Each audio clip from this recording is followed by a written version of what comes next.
Welcome to another edition of Green is Good, and we're so honored today to have Adam Hall with us. He's the chairman and founding steward of the Earthkeeper Alliance. Welcome to Green is Good, Adam Hall. It's great to be here with you, John, and all your listeners today. Well, Adam, you've got a fascinating journey and story to share. Can you, before we get into talking about this wonderful organization you created, Earthkeeper Alliance, can you share the Adam Hall journey and what brought you to this point to start with? Well, it's John. It's been quite a wild ride, and I keep thinking often about how much fun I had as a kid, and probably many of you had a good time as a kid. And my mom only had one rule, and that rule was when the sun went down, just be home for dinner, Adam. So the rest of the day, from sun up to sundown, I just was riding my bike and hiking in the mountains and connecting with nature. And I was growing up in Pasadena, and we lived in the foothills and had a lot of fun. And then all of a sudden, I grew up a little bit and moved out to the beach in Malibu and adopted a new law. And this one was a little different because I wanted to achieve what became known to me at the time as, the American dream, to succeed in life. So I adopted this rule, John, of the jungle, which is whether you're a lion or a gazelle, when the sun comes up in the morning, you better run like hell. So I began running fast and furious because I sure as heck wasn't going to be eaten. And so that really drove me towards a more of a predatory capitalist lifestyle. And but the results were, hey, I achieved that American dream. I married my junior high and high school sweetheart, and we have three amazing daughters together. I'm even a grandfather now. It's hard to believe. Yeah. And then you have a successful real estate investment and development business and the golf clubs and, the whole 9 yards. But when I got there, something was missing. And not only was I unhappy, but I realized, wait a second, there must be so much more to life. And that's when the quest began to connect myself with my inner and outer environment, not just be dangling in the wind out there chasing the almighty dollar.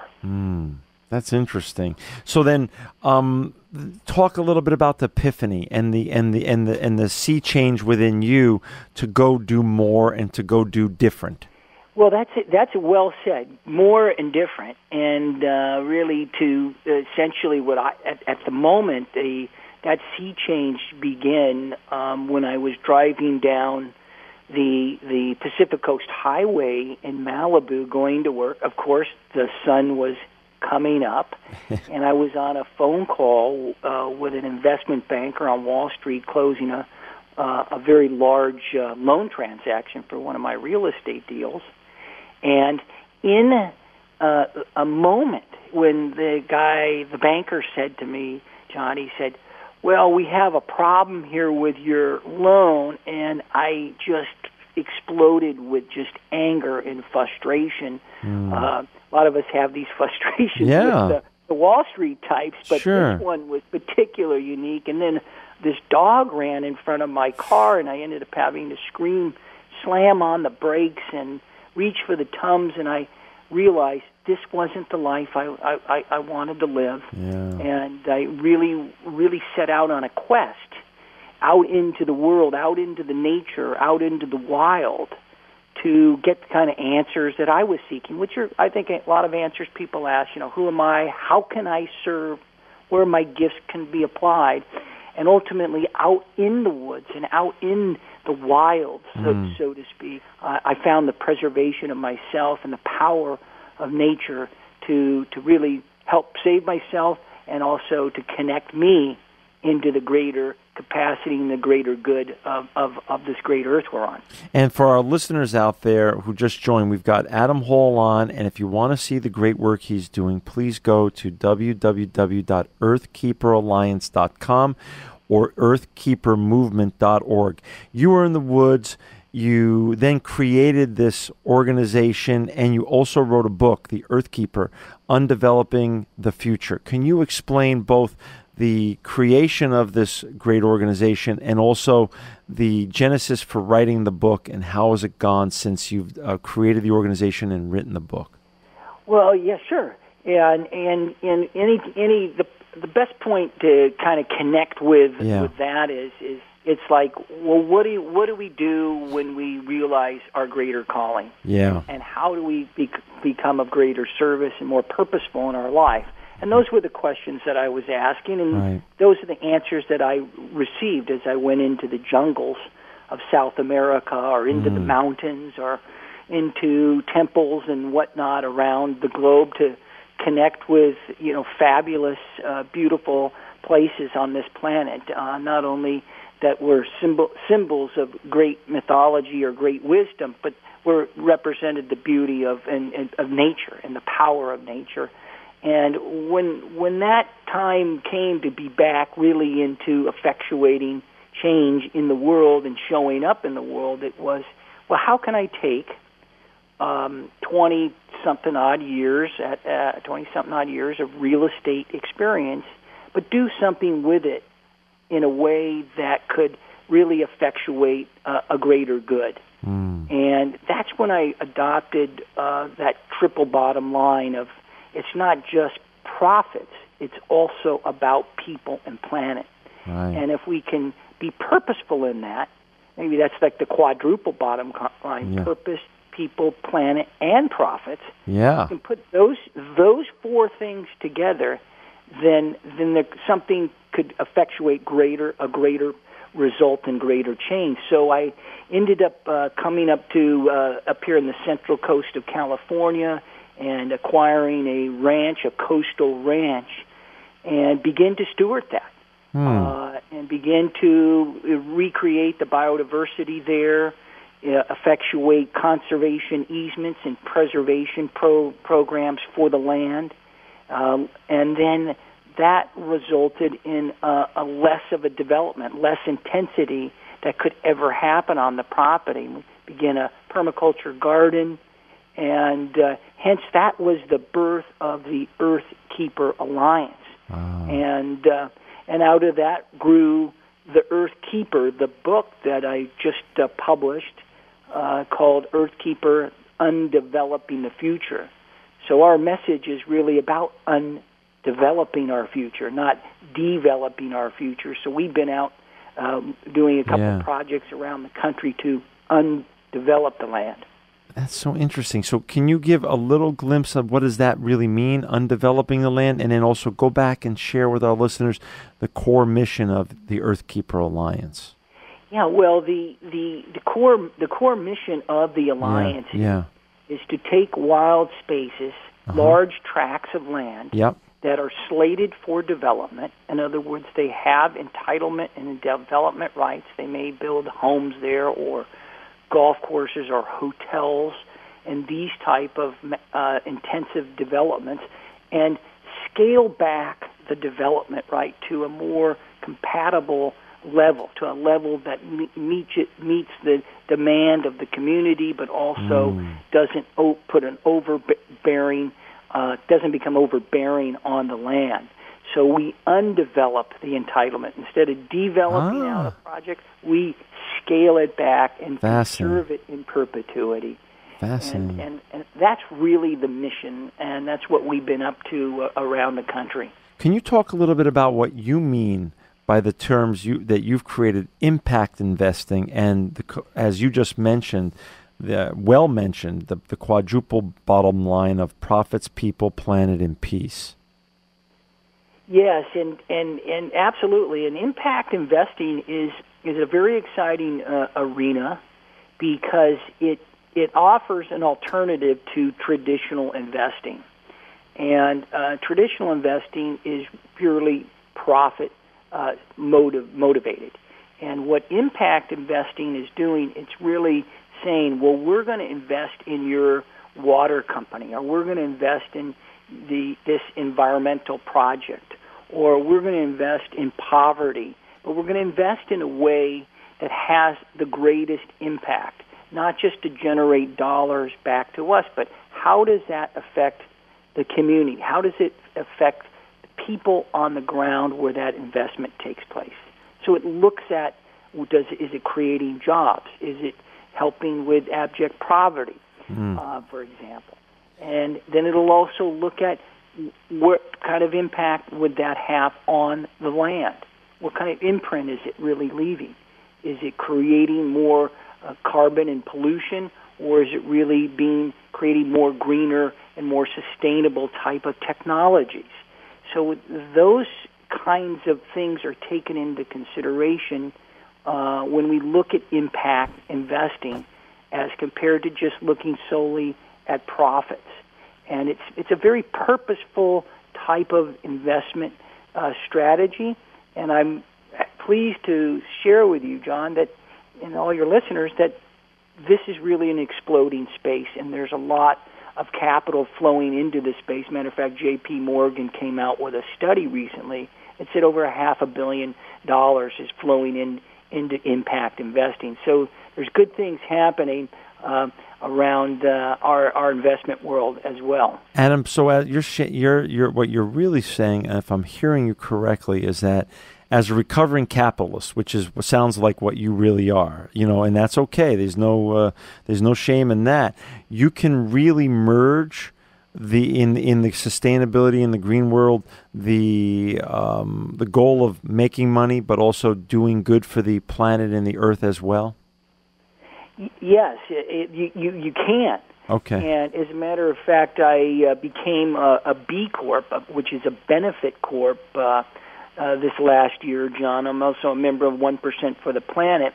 And essentially the idea of B corporations, and they're becoming very popular in most states. Soon, and hopefully soon, they'll be available in every state.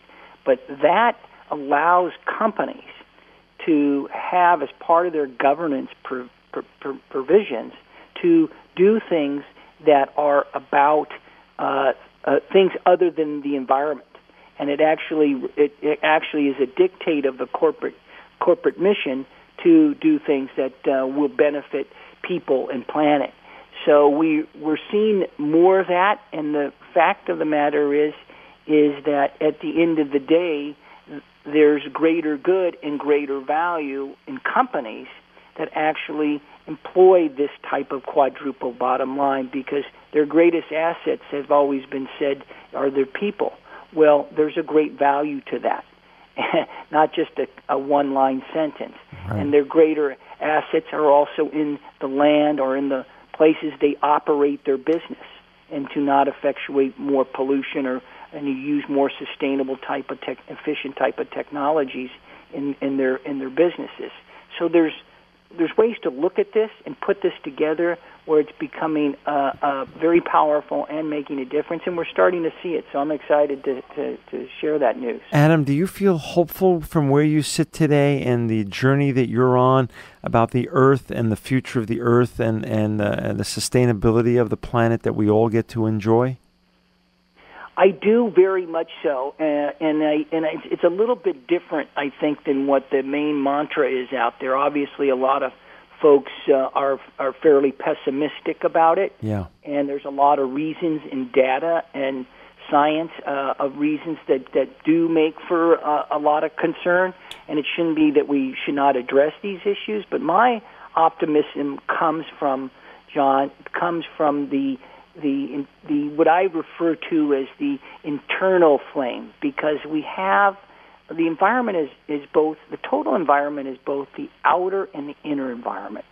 So as long as our inner environment, as long as we are consciously aware of how we are affecting the planet and how we are engaging and in relationship with the planet, then things will be fine, because that will be a guiding force, so to speak. So I believe that the more each of us connects with our own environment and the connectivity with the nature as a whole, that we will be perfectly fine. We have a lot of challenges in front of us, but it's very much within our hands to have this greater relationship and to also engage in technology, but technology is really not the end-all here. It's really about our relationship with the environment and choosing to bring forth consciousness around that to our legislators and into our actions that we take in our homes and in our communities. Well, we're down to the last 3 minutes, but I want you to go back to what you just mentioned, Adam, technology and some of the other more current issues that are being floated around, genetically modified food products and organisms. Can you share what that means for us right now, technology, and how that interrelates with the future of the planet? Well, it certainly is a double-edged coin. Yeah. As you mentioned, genetically modified organisms are coming forth in a bigger and better way, not just in food. For example, we recently were involved in a project that they were doing genetically modified trees. Oh my gosh! Imagine that, and trees that this is what creates our nitrogen and oxygen, the air we breathe. They're also involved in pollinations and with pollinators and pesticides, certain pests, and it has the effect of killing off all of this. And so there's some pretty radical things that are happening in the genetically modified organism arena, and those are the kind of things that we must effectuate an immediate into. And ostensibly it's to really have greater productivity and greater harvest, and some things are coming up around having the whole weather pattern changing and effectuating crop production, and that's having seeds and things that address this. But over time, they become ineffective again as well. So I'm deeply concerned about technology from a genetically modified perspective, and believe that it ultimately is going to have a substantial effect that will impinge upon the vitality of humanity. Technology in general, though, John, is really effectuating great things because it's allowing us to look at modeling, it's allowing us to look at climate change, it's allowing us to have great metrics, it's allowing us to come up with real-time data where we can act and effectively in a way that can serve the planet better. So technology has a good side and a bad side. I don't like those words too much, but it is that double-edged sword, and we can do so much with it as it relates to creating sustainable types of technologies around power and renewables and other areas like that. So it's exciting. We're down to literally a minute and a half here. Human innovation and technology. Give us a little glimpse into what you've seen that's coming in the next decade or two, Adam. Well, the exciting thing, first of all, is the ability of human beings really to be more adaptive to their environment. Yeah. So just on a personal level, on an innovative level, we have the ability to be very innovative about what we buy and how we consume things. Yeah. And so first and foremost, I see that there's a level of consciousness that's happening. I think in terms of other types of technology, we have technology coming that I think could be a game changer around hydrogen and looking at cleaner fuels and weaning off the carbon-based economy. It doesn't appear that way with what's happening with fracking, but there's really some fantastic things that are going to be happening. We're going to see a lot more hydrogen type of cars and much cleaner energy in so many different ways. So we have things happening along those lines. I mean, I think this renewable energy space, that technology will continue to improve, and the cost of that will continue to decline. So we see things that are happening that we can capture the natural power of the universe, whether it's through the sun or through wind and through other types of renewables.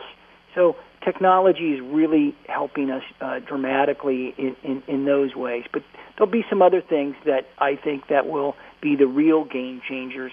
But it all begins with ourselves. How do we innovate ourselves to adapt to a more sustainable lifestyle and a way that we can live our lives? And it often begins with simplicity and begins with ourselves. So I always begin there. That's awesome. And for our listeners out there, please buy Adam's great book, The Earthkeeper, Undeveloping the Future, wherever books are sold, Amazon.com, Barnes & Noble. Support Adam and all the great work he's doing and learn more about how you can be part of the solution. Also, go to earthkeeperalliance.com or earthkeepermovement.org. Adam Hall, you're a passionate and inspiring sustainability leader and truly living proof that green is good.